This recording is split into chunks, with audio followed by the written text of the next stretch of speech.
చిన్న కర్రని పెద్ద పాముతో కొట్టాలి, అంతేగాని చూసి చూడనట్టు వదిలేస్తే ఏమవుతుందో హసీనా చూసి నేర్చుకోవాలి మనం. పాకిస్తాన్ అనుకూలవాదులు అక్కడ 30% మంది ఉన్నారు. హసీనా వాళ్ళని లైట్ తీసుకుంది. అవామీ లీగ్ పార్టీని దెబ్బ కొట్టాం కదా అనుకుంది, పట్టించుకోలేదు.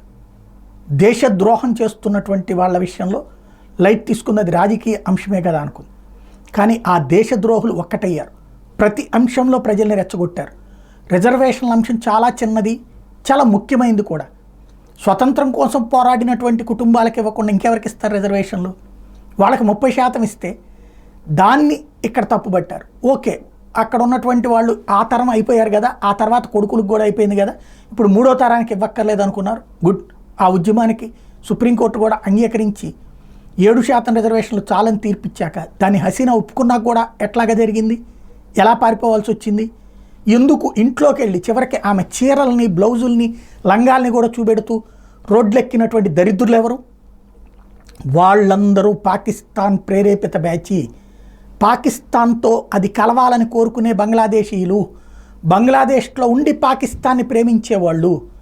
నరేంద్ర మోడీ అట్లాంటి దేశద్రోహుల విషయంలో కఠినంగా వ్యవహరించాల్సిన అవసరం ఉంది. బంగ్లాదేశ్ నుండి చొరబడి ఈ దేశంలోకి వస్తున్నటువంటి వాళ్ళని ఆపకుండా వాళ్ళని నెత్తిన పెట్టుకుంచుంటున్నటువంటి మమతా బెనర్జీ, అట్లాగే ఈ దేశంలోకి చొరబాటుదారుల్ని సమర్థించేటటువంటి వెధవలు, ఇలాంటి వాళ్ళ పట్ల, అలాగే ఈ దేశాన్ని వ్యతిరేకించేటటువంటి వాళ్ళు చేస్తే, అలాంటి వాళ్ళని మనం గనక వదిలేస్తే ప్రమాదకరం. అయితే వెంటనే అంటారు. అట్లాగే హసీనా కూడా తన ప్రత్యర్థులందరినీ అరెస్ట్ చేసి జైల్లో పెడితే అందుకని నేను ప్రతిఘటించారని ఇంతకాలం పాటు ఉంది ఆవిడ. అలాంటి వాళ్ళని అందరినీ జైళ్ళలో పెట్టినప్పుడు ఏం కాలేదు. కేవలం పాకిస్తాన్ అనుకూల వర్గాలని లైట్ తీసుకోవడంతో జరిగింది. మత మూర్ఖుల సమూహంతో జరిగినటువంటి వ్యవహారం. మన దేశంలో అట్లాంటి మత మూర్ఖులు తయారవుతున్నారు.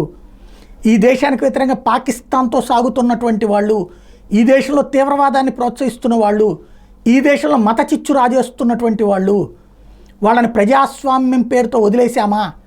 ఒక ఖలిస్తానీల విషయంలో, లేకపోతే ఒక ఈ మణిపూర్ వ్యవహారాల విషయంలో కఠినంగా వ్యవహరించాల్సిన సందర్భం వచ్చింది. లేదంటే ఇప్పుడే కొంతమంది పోస్టులు పెడుతున్నట్టు ఈ దేశంలో తిరుగుబాట్లు చేయించడానికి సిద్ధపడేటటువంటి వర్గానికి సజీవ సాక్ష్యం మొన్న జరిగినటువంటి రైతు అల్లర్లు, రైతు పేరుతో జరిగిన అల్లర్లు, మణిపూర్లో జరిగినటువంటి అరాచకాలు, బెంగాల్లో జరుగుతున్నటువంటి నాశనాలు. ఈ దేశ ప్రజలు నమ్ముకున్నది మోడీని. మోడీనే లేకపోతే ఏమైపోతుందో తెలియదు.